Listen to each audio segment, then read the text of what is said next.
All right, we back. All right, we back, man. My I don't know phone what died. happened. But Okay. Dan, did you lose the last video that we just did though? I don't know, bro. I gotta go back and see. I think it may like archive it or whatever. Man, hopefully you can find that video, man. It was Yeah, bro, that'd suck. It's all right though. We might have to do a part 2 another time. But but basically, the biggest thing is just being able to implement those things, and at the same time being able to just keep the rhythm and keep the focus into the business part of it. You know, you have to treat it as a business, and at the same time, you know, being like hustling, but at the same time treating it like a business. You know, making sure you jotting on your data down, making sure you're charging people in a professional way. There's no more cash app. There's no more, oh yeah, just cash at me. Nah, yeah, no more of that. You know what I mean? Use something. Yeah. They have.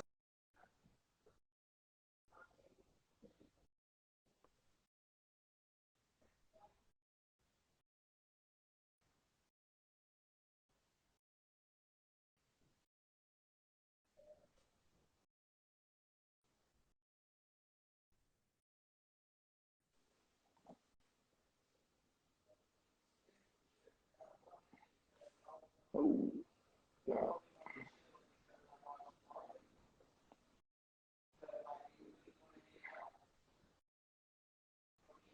Was it in their home then? My phone's gonna die. Oh. No, if you want, just code that in, then I'll be done by then. Hello? Right. Yeah, I got you. Damn, all right.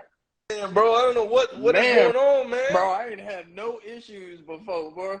Bro, I ain't trying to hate right now, bro. That's what it was. Somebody gonna say your battery die as fast as you cut. Hey, turbo mo up in there, bro. Yeah, bro. Look, listen, there's a method to the madness. You gotta trust the process. Mm-hmm. You know what I mean? Like, you gotta be able to put them basics in there quickly. You know what I mean? Yeah. You don't want to be taking all your time on basics. I'm talking about guidelines. Put the guideline in, take the guideline out. That's it. Yeah. And then once you do that, bring it all together, make something of it, and then once you make something of it, then perfect it. Once you perfect it, now you're done. You know what I'm saying? So, and you gotta be able to take appointments, squeeze in walk-ins, you know, and do all these things so you can be able to maximize your time in the shop. Yeah, exactly. That's the biggest goal, bro. You have to maximize. I literally go in the shop, let's say 8 in the morning to about like I start at 9 in the morning, but I wake up like 8:30 and then head over. Okay. So hold on, Dre. I just seen it, bro. I'll let me see. I'm gonna pull Dre on with us as well. But bro, I know exactly. Look, man, and then I see the hours that you be working and stuff like that, bro. What people don't realize too, that's like non-military, is like, bro, look at Dre. What up, we bro? got Dre up in here. Look at him. What up, bro? Hey, bro, we're gonna have to get some This guy freestyle is up funny, in here. bro. This is the first time I actually get on a live with him and actually speak to him in person. Look at this. Hey, what's good with y'all, man? What's up? What's good, up, man? Hey, yo, you just getting out the I gotta say, Mo, I just got put on to you by maybe a minute ago, bro. No lie. You know how? Okay. Barber June just posted something right now because I was live myself, and as soon as I got off, first thing that came up was Barber June because he stay popping up on my thing, and he posted something talking about this is what you should be doing or something like that, right? And it was you. Yeah. And it was you going out there actually promoting and putting that as a reel. Yeah. And I'm like, yo, I've been thinking about doing that, but I've never done it. And I'm like, yo, he's actually doing it. And that's what they need to see, bro. They need to see that because that's what a lot of barbers don't do. They don't go out there and promote. Yeah, man, like literally people don't understand. Like the way I look at it is that things are not gonna just come to you. You have to go out and get it. You know what I mean? They ain't just gonna come sit on your. You know, it ain't gonna just come right in front of you and be like, "Hey, what's up?" Like I'm about to be the client. No, in the chair like this, just in the shop, like. Nah, that's not how it works.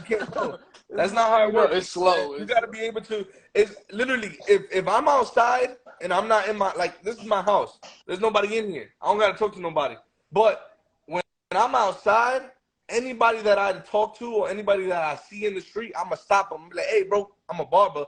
I just want to let you know that you can come get a haircut with me anytime. This is where I'm at. Give them a business card. And it's not even a business card. It's a digital way to give it to them and lock it into their phone. And the way I look at it is that with that digital thing, it's not the dot card. You know how you just tap it and go? No, it's not that. There's something that they have to open up their camera. They got to scan it.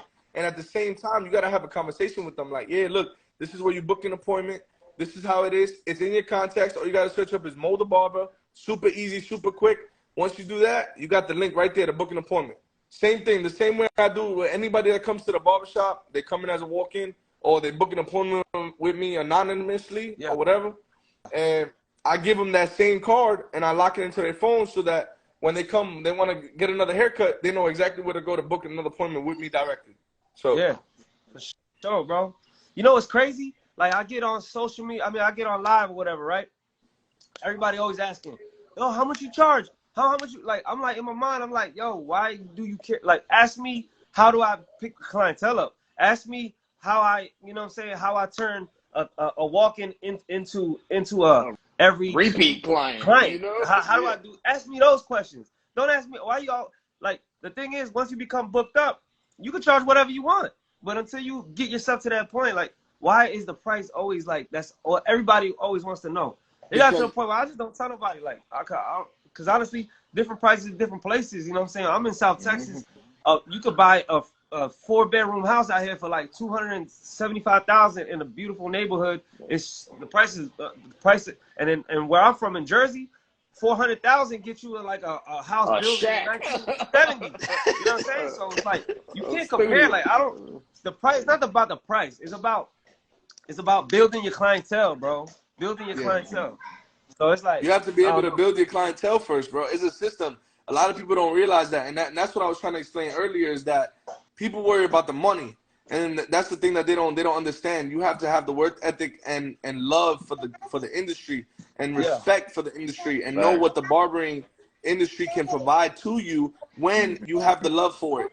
Because if you pour your heart into the barber industry, the clients are gonna pour their pockets onto you. Yeah, and that's what people don't understand because they know that they know your worth. They know what you're worth. They know your value as a barber and what you provide to them. Because at the end of the day, barbering is a convenience. People want a haircut and they want to know, is it convenient to them to come to you? Location-wise, who are you as a barber and what do you provide for them? It's not because it's not just because you're a barber and you deserve clientele or you're gonna get all the walk-ins that come in the shop. No, it does not. That's not how it works. Professionalism, how you carry yourself, how do you treat the business, and there's just a lot that goes into it. You know what I mean? You need to be able to pour your heart into it so you can gain a lot more out of it. And people don't understand that there's a system in place for a reason, and that's what we teach with the mentorship. Is that the mentorship actually like step by step on how to jot your data down with a 245 data sheet, and on top of that, it shows you literally how to gain clientele. And when you get booked, you know, 80% to 100% booked, now you have the room to be able to raise your prices. You raise your prices, and then now you lose some clientele, and now you go back up, and that's how it works. You know what I mean? Yeah. And it's crazy, bro. That's what just a lot of barbers don't understand. They think that this stuff just happens. You know what I mean? Or it's a lie, or it's not real. You know, this is real. Like this industry is a multi-million-dollar industry. They've been coming for you, and I know they've been coming for Basio in the chats and the comments, bro. Like the video he posted when you was talking about how I think you said what you did like 200 heads and what I forget the time 2 weeks. 200 heads in 2 weeks, and people was like, "Ain't no way, y'all lying, you capping. Why you up here lying just to promote?" What was it? What was it? 200 what? 200 heads in 2 weeks. Out of 4 days, one day. Just 4 days out of those 2 weeks. So in 3 days, each day I did 19 people. And in one of the days, I did 23 heads. Because what happened was, let me explain why I got 23 heads that day. I was at 13 heads at 7 p.m. At 7 p.m., the shop is technically closed. So at 7 p.m., a basketball team comes in. There was 2 barbers in the shop, me and another barber. A basketball team comes in, and they come in, and there's 10 kids, like 10 teenagers. They were from Ohio, and they need some haircuts before this basketball game. So they come, they're walking around, they come to the shop, and I tell the other barber, I'm like, yo, bro, like you got this, bro? Like, let's do this. Like, let's bust this out and go home. Like, let's not. He's like, nah, bro, it's my last client. You know, I'm good. Like, I hate those, man. I'm like, yo, bro. I'm like, no. But like, you know, barbers are different. You know what I mean? Like, he just had it. You know, he was booked out already for the day, and he was tired. You know what I mean? Hey, sometimes you know it is what it is. But no knock to the way he does things. But what I did was I told the guys I was on my last person. I was like, I got ya. Just let me finish here. I got ya. And I got to call the wife. Make sure it's good with her. That's the first thing I said. Boom. I called my wife. She's like, yo. I'm like, I told her. I'm like, yo, babe. Look what I got here. I got some work cut out for me. She's like, don't worry. Take your time. Do what you got to do. Boom. You FaceTimed her? You FaceTimed her? Yeah, I FaceTimed her. I said, look, babe. Like, this is what I got work cut out for me. And she tells me, she's like, you know, do what you got to do. I understand. Boom. After she said that, boom, I did literally 10 teenagers in 2 hours. So I did them in 2 hours, 10 haircuts. But it was like 3 fades, like about 3 tapers, 3 lineups, 1 shadow fade, and people don't understand, but those are still haircuts. Because at the end of the day, I make 25. You're like, each haircut. And in the last one, I just smacked him in the head. The last one, I said, get out. I said, get out. I gotta go home. Get out. So, you know, it was. But guess what? I got them 23 heads out of. I was at 13 at 7 o'clock. I left the shop at 10 o'clock at night. You know, after everything, after cleaning up and everything, and I left with 23 heads. You know what I mean? And that just shows you, like, it's the type of mentality that you need to be able to be strong and be like, yo, I'm a hustle it out, because at the end of the day, this is extra money that God is putting into me. Because at the end of the day, those kids, you know, they didn't have to come into the shop. I would have went home with my 13 people. I would have like, it was an all right day. You know what I mean? Oh yeah. Because the way I set my goals is, and then what people don't understand, you got to set goals. You got to set a limit. You got to set, okay, I want to reach this goal to be able to max out or whatever. Or if this happens, I'm good. So the way I do it is, I don't know how you guys do it, but the way I do it, I go ahead and I go $1,000 for the week. I did. It was okay. It was an okay week. If I do $2,000 a week, it was a good week. That was a good week. If I do $3,000 and up, that's an amazing week. I got an amazing weekend. So, and then for a lot of people, some people say 100 heads is a lot of people for a week. But if you only work five days a week, or let's say 6 days a week, you can do like 16, 17, or like 16 heads a day, and there you go. That's your 100 and some people for the whole week, and that's a regular booked out day. But people think that Monday, Tuesday, Wednesday is supposed to be slow. It's not supposed to be slow. You just want it to be slow. But what you do is you get booked out and you get your clientele to be able to have those days and be able to get booked out for the whole week. Because people don't realize that you need to have people put reoccurring appointments. All your weeklies. It's not like, okay, yeah, book your appointment every week. No, book your appointment right now before you leave the shop. Or book your next 24 appointments before you leave the shop, because you know when you're gonna be in here. You said 24. You said you know what I mean? All in for the whole year. Bro, I don't take chances. I'm here for the long run, and I want my unique clientele that know what they want to. They know what they want. They know when they want it and how they want it, and that's it, bro. And that's what I'm here to provide, is a service and an experience. Yo, I'm gonna have to let y'all go, man, because I'm about to head out to the crib. Yo, what's up, bro? Nice meeting you, my brother, and hopefully we can get on the lives again and see you soon, bro. Where you located? I'm out here in Tampa with Basio and the team. Okay, that's what's up. All right, brother. Hey. All right, Dre. Yo, you gotta let me know whenever you wanna do a little like a live, bro, so we can. Yeah, man. I'll shoot you. Yeah, man. I'll let you know, bro. So we can. Hey, you follow me already? For sure. Dre. Yeah, I just followed you right now. Right, bro, I'll make sure I follow you back if I'm not already. I think I am already, but I see you work all the time. Sure. All right. Hey, yeah. So I'm gonna holler at y'all, bro. Y'all be easy. Y'all have a good night, man. All right, my brother. I'm about to get off too, because wifey's already like, what happened? Yeah, she like, yeah, what's going? Oh man, that was a lot of talk, man. Oh yeah, yeah, man. Hey, Yo, this is just the beginning, bro. This is just the beginning. Yeah, you know what I mean, bro. Beginning of the year, bro. You got your foundation set, bro. You know what I mean? Like I say, hey, bro. Today I did recap, two people, bro. Today I did 2 people. It's sometimes it's gonna be slow. You know what I mean? You're gonna have them days. Exactly. People think it's peaches and cream. Yeah. Yeah. But you gotta be there. 8 in the morning, 9 o'clock at night. You just never know. From the start to finish, bro. Because think if you would have left the shop, left the shop at 6 that day, bro, you wouldn't have got that basketball team. You gotta think, like, people always, that's the number one thing, bro. When you in the beginning, you gotta be available. You gotta be there. You know what I mean? And when you don't have that demand yet, you can't have all them luxuries. You know what I mean? Until you get your established clientele. And once you got your established clientele and you locked in, then you the one that can make your choices to be like, all right, I'm booked out on a Tuesday, you know, or hey, my weekend is full, or I don't even want to work on Saturday. You know, if you want to get a cut with me, you're gonna have to hit me with one of the weekdays, you know. But in the beginning, you gotta be there, you know, through the 25 cut days and through the other days, like you said, where you did 2 heads. You know what I mean? You gotta be there, bro. You gotta be there, and then that's you just gotta set yourself up for success.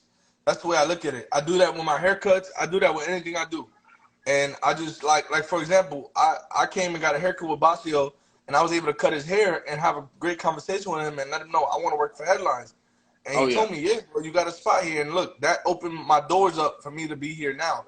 So what I did was what I did a whole year ago, set myself up for success. Exactly. Came up with a game plan. Put the writing on the wall and stuck to it. You know what I mean? And here you are. You know, I remember seeing a video where you was down there and where Basio posted a video.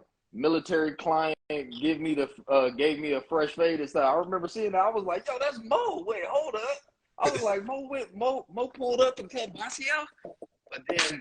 But that dialogue, that conversation that y'all had, that networking opened up the door, and it changed your whole mindset to where, yes, you was in the military, but at the same time, you was like, yo, bro, like, you know, I could really get out and transition and really do this barber life stuff full time, and I got somebody that has a chair for me in their shop. That's a fact, bro. And then it really just changed my life. Like moving to Tampa really changed my life.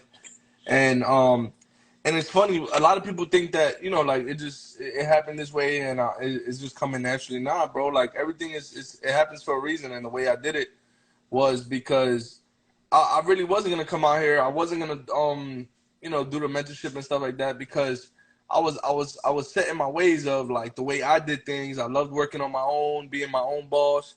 But what I had to do was I had to take a step back, and I had to think. I had to just think to myself like, do I want to be arrogant and, you know, just like be like stick to my ego, like let my ego take advantage of me? Nah, I didn't do that. I put my egos aside. I sat back and I said, you know what? Like let me give it a shot. Let me start all over. Let me start fresh, and this is gonna be my opportunity to take barbering to the next level the right way. Do things differently. So that's what I did. And honestly, man, like it was the best decision I ever made in my life. And my wife has a great like impact on that because all the decisions I made, I couldn't do it without her. And she has a big influence on how things went and where I'm at today in life and the man that I am today too. So, That support. That's support right there, bro. Big time. And not everybody's fortunate to have that, so I'm grateful, man. And she's super supportive of anything I do and everything. So that's dope, man. That's that good foundation to have, bro. Finding the right one. You know what I mean? But yeah, man. Yo, man, but I think we had a great talk tonight. I'll let you jump off. I know you got to spend some time with the wifey, and I got to get off too, bro, because I'm going to JRTC. You know what I mean? So I'm shipping out. Man. You about to go to your office? No. JRTC, Joint Readiness Training in Fort Polk, Louisiana, bro. We doing some training down there, so I gotta go we're gonna be doing that. But okay, I'll be out. All right. Good luck out there, bro. Good luck, man. Yeah, man. Hey, I wish you luck. I don't know what that military life is about, but yeah. Hey, he said, hey, that boy made that transition, boy, living that good civilian life now, yes, bro. sir. And the VA is taking care of me. Oh yeah, that's the best part right there, bro. Yes, sir. Yes, sir. Hey, thank you for jumping on though, bro. We're gonna have to do it again, definitely. And we're gonna follow up, bro, because I already know, hey, 2023 going up, bro. So gonna be crazy. That's all it is. It's going up from here, bro. Hey, no so hey, speaking it into existence, bro. Oh yeah. All right, bro. Hey, thank you my for brother. Good night. Live. I'll see y'all, man. All right. Night, bro.